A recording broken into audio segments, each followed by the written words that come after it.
Hello everyone, welcome to today's Code for Crohn's webinar, an interview with Sophia, who is an IBD patient herself and founder of the Princess Promise, which is an organization removing IBD stigma with informational and inspirational content, including empowering women with IBD. My name is Sahasra and I'm the founder and president of Code for Crohn's, which is an organization dedicated to using computer science and technology to help serve the Crohn's community and IBD patients globally. Our organization will be using webinars, workshops, coding competitions, running an ambassador program, virtual support groups, and running a blog to raise awareness about IBD through the usage of coding and technology. Follow us for more updates and visit our website, www.codeforcrohns.org, to learn more about opportunities for you to volunteer and support us. Thank you so much for joining us today, Sophia. Oh my gosh, thank you for having me. I'm so excited to be here. So before we begin, could you please introduce yourself by mentioning your journey as an IBD patient to our viewers, including your education, your background, a health update, and some facts about you? Absolutely. So my name is Sophia Vicari. I'm the founder of the Princess Promise. I live in South Jersey with my family, including my 16-year-old Pomeranian named Stinky, and she got her name before I got diagnosed. So it was just meant to be. And let's see, I received my bachelor's and master's in communication studies from Fairleigh Dickinson University. I've been working for Bayada Home Healthcare in their marketing department for a couple of years now. And health update, I am currently in remission. I'm very grateful for that. I was diagnosed 5 years ago this month. We're recording in December. And I also ballroom dance. I'm super involved with my church. I mean, my Pomeranian is my world. So I'm trying to think of other fun facts. Snow White's my favorite princess, and I studied abroad. But mainly my big claim to fame right now is talking about my bowels on the internet. Can't beat that. So what were the weeks leading up to your diagnosis of UC Light? What were your symptoms and the obstacles you faced? Were you aware of what IBD was before you were diagnosed? Oh my gosh, they were miserable. Well, they had some good, okay, let's just backtrack. Start at the beginning. So this all happened, my flare up, during my fall semester, junior year of college. And at first it was great because my first symptom was weight loss. And I was like, I found the key to weight loss. I work out for 20 minutes after my tap dancing class twice a week. I can eat cheese curls, do whatever I want, and I'm still losing weight. And I thought that was great. And my mom and my aunt were like, no, this is a problem. Like, this is a concern. I'm like, no, seriously. I figured, like, I got the key to life. It's fine. And then the pooping started. So then I had frequent diarrhea. We went on a family Disney trip. I was miserable.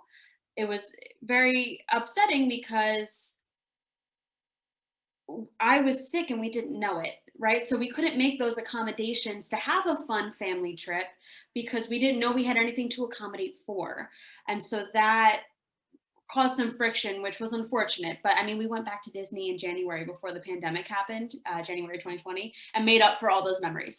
But over the semester, the symptoms got worse. I started having frequent bloody diarrhea, and I shared a suite in college with, I think, 4 other women. So that was not fun to have all these bathroom issues with all of these other women around me. And I remember I worked in the honors office and I would sit down at my desk, do some work, have to get up, go to the bathroom, come back, do some work, get up, go to the bathroom. I'm like, why am I going to the bathroom all the time? I started the diagnosis process over Thanksgiving break because I went to school 2 hours away. So all my doctors and stuff were down here in South Jersey. I was up in school in North Jersey. So Thanksgiving break, I saw my gynecologist because I thought switching my birth control caused this. They're like, nope, totally not our area. You got to go to somebody else for that. Then I went to the pediatrician and they're like, I think you had something autoimmune. Let's figure that out. So I had to do stool samples over Thanksgiving break. I had to get blood work and I hate needles. Like, oh, it was just such a miserable experience. And then you have finals. I had like an hour and a half, 2-hour tap dancing final when I was having frequent diarrhea. That was no fun. My mom got me an appointment at UPenn and they were able to squeeze me in. I had a consultation. They're like, we need to rule out ulcerative colitis. So let's get you a colonoscopy. I had a colonoscopy 2 days after Christmas and they said ulcerative colitis hands down. I had known about Crohn's ahead of time and I had Googled my symptoms, which I don't necessarily recommend. But so I only had a little bit of knowledge. I had reached out to someone I knew on campus who had Crohn's, and I was like, here's my symptoms. Is this what you have? And she's like, well, not really. I have these symptoms. And so I thought, oh, maybe it's not that. But I've come to learn that every case of IBD is different. So that wasn't necessarily a good rubric to go off of. So I definitely was not as in the know then as I am now. But that was one interesting semester for sure. So what is the most important thing you would like a newly diagnosed IBD patient to know? Do you have any tips on managing the stress and anxiety faced by many patients with their disease? Oh my gosh. So I think one of the most important things to know is that you're allowed to be upset. You're allowed to grieve the healthy life that you once had. Every battle is valid. So people are going to try to make you feel better. And what they're going to do is they're going to try to eliminate the bad stuff because, as my therapist tells me, we as a society, we don't like bad stuff. So we just try to like get rid of it. So they're going to tell you, oh, it could be worse, or oh, at least it's not cancer. And much respect to all those fighting the big C. But we're still allowed to be upset about what we have, which is a lifelong incurable disease. And it's scary and it's overwhelming and it's intimidating. So first things first, allow yourself some time to grieve. I'm not saying live in the dark depths of grief, but give yourself the weekend, cry about it, watch some homework in your pajamas, and then Monday, boom, get ready to go. I would also say the same advice that my nurse practitioner gave me, which was stay off the internet unless it's the Crohn's and Colitis Foundation. I was scaring myself poopless, which was very easy to do in a flare, but I hadn't yet come to terms with the fact that every case of IBD is different. So I was reading these stories in online Facebook groups and everything, and I thought, oh, well, if this person had surgery, I'm going to have surgery. Or, oh, if this person can't have gluten, then I can't have gluten. And that's so not the case. So that would be the thing. And then the third thing would be just keep open communication with your medical care team, whether that's your infusion nurse, your doctor, if you have a nurse practitioner, whoever it is. They've seen it all, they've smelled it all, they've heard it all. So write your questions in your phone so that every follow-up you have, you remember to ask them. So how has UC affected your life, and what was the journey as a patient and advocate? What has it taught you? It's definitely made me have to mature a bit quicker in certain areas of life. I mean, I have come face to face with, I don't want to be dramatic. I mean, I didn't come face to face with my own mortality, right? Because like I'm still alive, I'm still here. But I had never had a health scare like that before. I have never had to face the fact that my body was actively working against me. And I think that it's something that's very common feeling, I would think, for autoimmune warriors, for chronic illness patients. But when you're a happy-go-lucky 20-year-old at the time, you don't expect to come across something like that. And so it definitely like sobered me up to the fact that my health is not something I should take for granted because I don't have it anymore. I mean, I'm in remission now, thank God, but like, you know, I'll always have IBD. It doesn't always have to have me, but I'll always have it. And I think my journey as a patient has taught me a lot about staying away from toxic positivity, because that's where I gravitated toward in the beginning, and that was not helpful either. So I've tried to learn a lot about allowing myself to grieve and be upset, and also allowing myself to appreciate what I do have. So for everyone out there struggling with a chronic illness in which the pain might be invisible to like the naked eye and behind a veil of normality, what is your advice, and how can patients cope with IBD stigma? My advice would be to control your narrative. People, for the most part, will take their cues from you. So here's a fun fact. Everybody poops. Some people poop in bags. Some people poop out their butts. Everybody excretes solid or liquid, depending on how your bowels were doing, waste at some point in their life, right?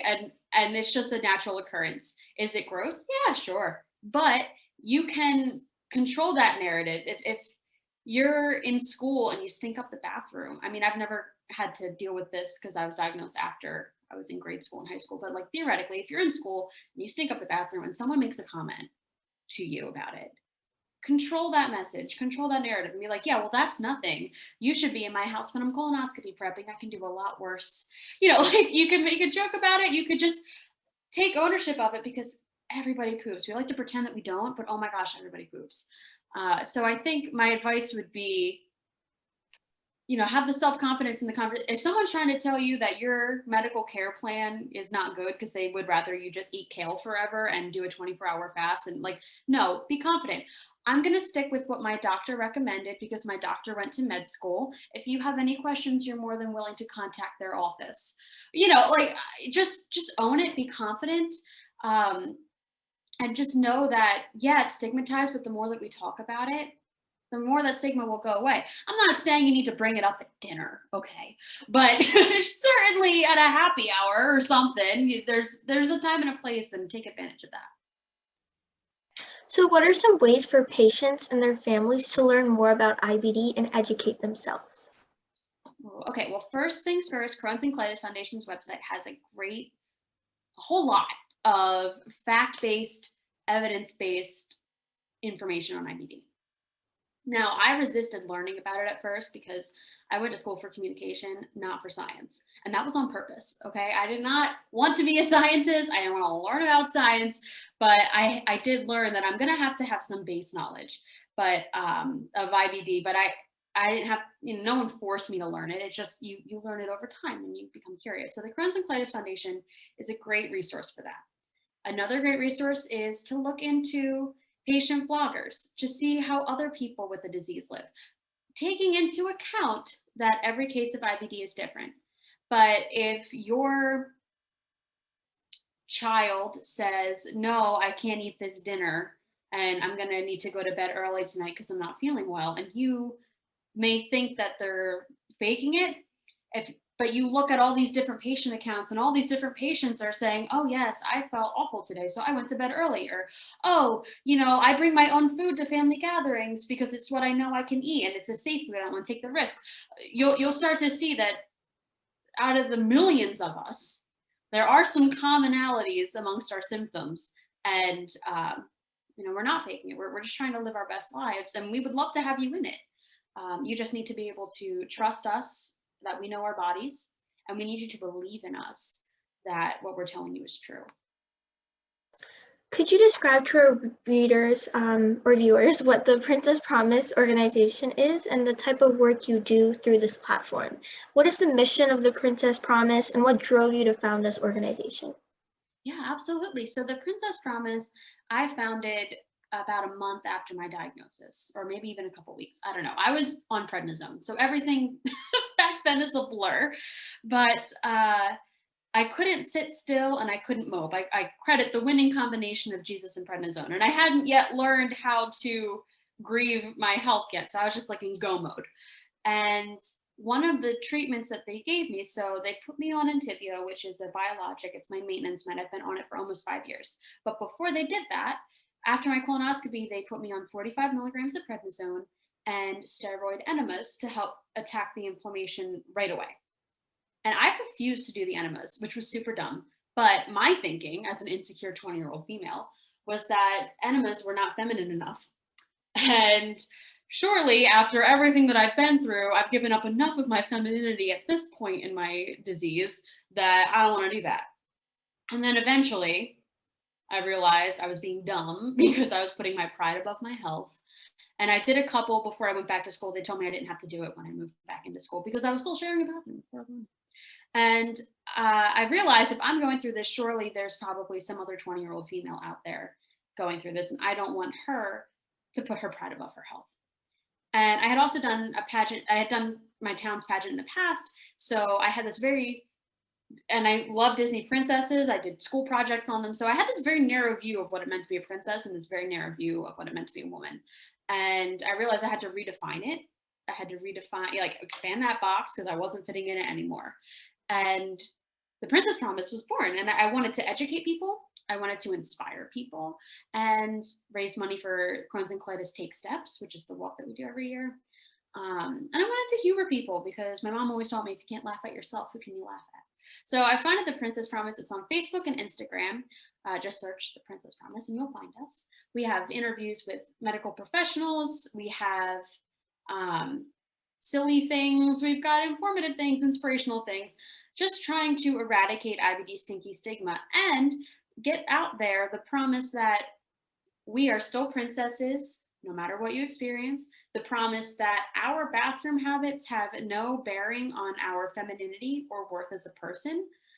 Yes, it's geared towards women, but anyone can follow us, and anyone can receive the education we're putting out there, can receive the inspiration, can receive the humor.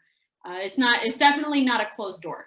It's just, I'm working off of my experience, and my experience is being a woman with this disease. But through this, I hope that others know that their bathroom habits have no bearing on their worth as a person, on their femininity, on anything. We all poop. It happens.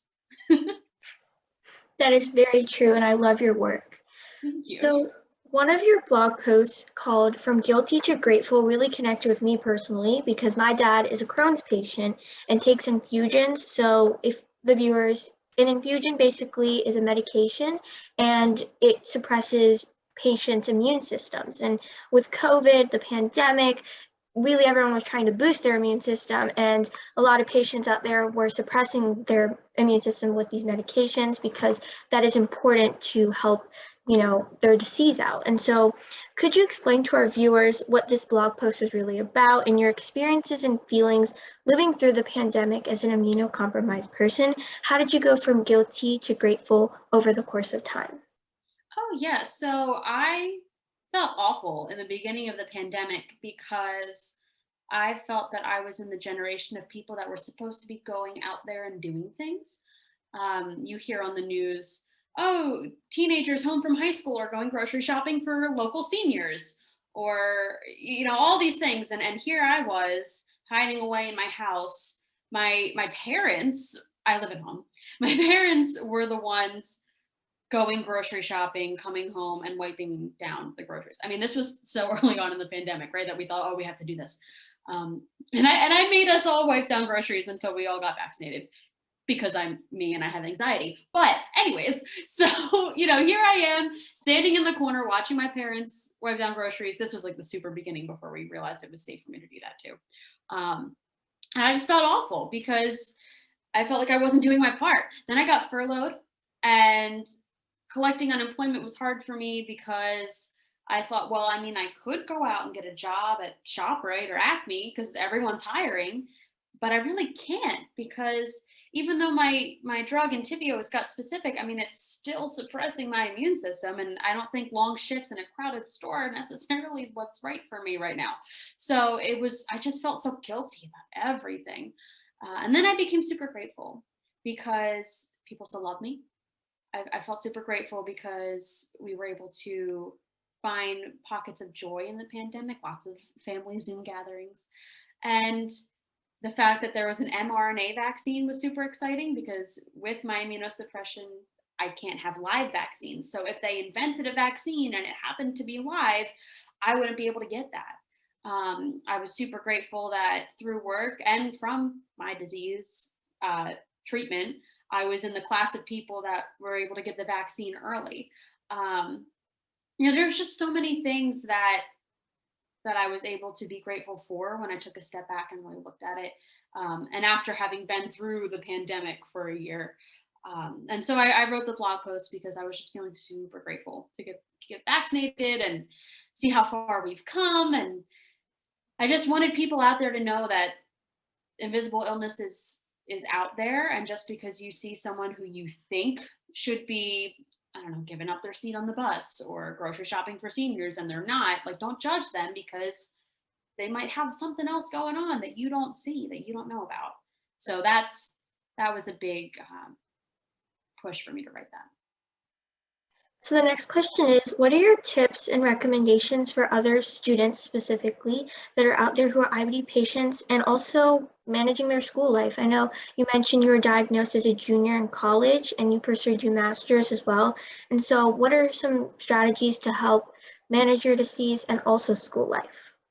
Yeah, it's a really good question. So one would be, if you feel that having your own bathroom or your own room is necessary to living your best life with IBD or whatever chronic illness you have, get your doctor to write a letter with as much detail as possible.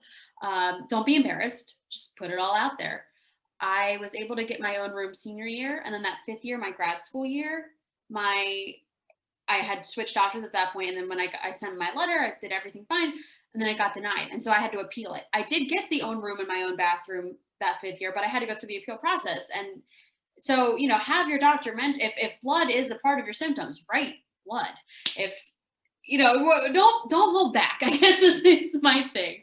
Also, don't be embarrassed. I mean, if you need a doctor's note because you have an infusion and you have to miss class, see if your doctors can work around your class schedule. I mean, I had to get my infusions on a different day than they would have preferred to schedule them because of the way it worked out with my classes and coming home and being 2 hours away. And also just allowing yourself, I guess, to take a break if needed. I'm the kind of person I do a bunch of stuff and I don't necessarily always take the step back and chill. And so if you know that you have an infusion coming up, then maybe you do your assignment. I never did this because I'm always procrastinating, but in theory, do your assignment early so that after your infusion, you can rest and chill or do something fun so that you don't have to have that stress of the assignment hanging over you. And I think it's just a matter of taking a holistic view at your schedule and saying like, all right, well, when do I have a doctor's appointment? When do I have my infusion? Like, and working around that. And it stinks because other students that you're with don't have that extra layer of stress and organization that they need to have. But these are the cards we've been dealt. And so this is going to help you live your best life with IBD. So could you describe your thoughts on mental health and self-care as an IBD patient? How important is mental health, and what are your suggestions for managing your emotional health while healing your gut health? Could you explain more how IBD affects more than just the gut? Great questions. Great questions. So I have been seeing a therapist for a few years now. I saw one at school after I was diagnosed, and I was still so into toxic positivity that it kind of like only lasted a semester. And I was like, okay, I think you're fine. Okay, great. And then a little while later, I was like, no, I'm not fine. So I found my therapist on psychologytoday.com. They have different filters for insurance, for the gender of the therapist, whatever you want to narrow it down by. I highly recommend. And that helps because there's more in my life than just IBD, right? IBD is something I have. It's not something that has me. So therapy helps overall. And then there's other things that you can do. Like for me, I get very anxious about needles. I don't like them. I don't want them. I don't care for them. So being open and honest with your doctor, there may be something out there that can help. So my doctor prescribed me lidocaine cream. And that is cream that I put on my arm, and it helps numb the area where the needle's going to go. So yeah, physically, it helps reduce the feeling of the needle, but also mentally, it helps put me at ease. I'm like, okay, I have my lidocaine. I'm going to be okay. Or, oh, okay, Donna's got me. She's good. Donna's my nurse, and she gets hole in one, and she's amazing. I love her. She's my friend, my best friend, actually. And, that helps put you at ease. Other things too, my therapist told me that you can combat anxiety with being prepared. So if I know I'm going away for an event or a trip or something, I'll pack my as needed medications. So I have Pepto-Bismol over the counter. I have Zofran, my doctor prescribed for me because I kept complaining about some nausea. I don't even know if that's IBD related, but I got a pill for it. It melts in my mouth. It's great. I told my doctor how I would give myself diarrhea if I worried too much. And so she prescribed me dicyclomine to take as needed. Because it helps, like if my mind's going a mile a minute, it helps turn my stomach off so that doesn't go a mile a minute, or the I don't know. I'm not going to try to explain. I'm not a doctor, but it works and it's great. So being open and honest with your medical care team, whether that's your therapist or your GI or whomever, can help you find avenues to work around your anxiety and other things that may be affecting your mental health. I'm a woman of faith. I'm a Christian, so that also helps me. At first, when I was diagnosed, I was super angry at God, and then I've come to a place now where my faith is stronger. So that also helps me. Like if I have anxiety, if I'm going to go under anesthesia for a colonoscopy, I could try to say the Lord's Prayer in my head. I never finish because I'm usually going under, but it's like, okay, that's going to put me at ease. Some people, if you're not of a faith, you could have a favorite poem or a song that you could just play in your head and when you're going under, whatever works for you. So IBD definitely affects more than just the gut, because it gives me anxiety sometimes, or it makes me super bummed that I have this lifelong disease. Like every so often I remember like, yeah, I've had a disease for 20% of my life. That's not fun. But finding ways to work around being open and honest with people. Like I'm super close with my family, so if I'm not feeling good, you let them know, and then they can take extra care of you. Trying to think what else, but that's the main thing. Other ways that IBD affects more than the gut, at least for me personally, I was recently diagnosed with rosacea. I have foundation on, but usually my skin is red and splotchy right here, which is unfortunate. I've been at that for months. I have a follow up with my dermatologist on Monday. I have like 3 different topical things for my face now. It's like a hot mess express. But hey, you know what? We're living. We're just rolling with it. So, would you be able to talk about your experiences with body image and body positivity as an IBD patient? Yeah, I mean, I struggled a lot, especially because with my flare, I lost weight. And then with the prednisone, I gained like 10 pounds in 2 months or something.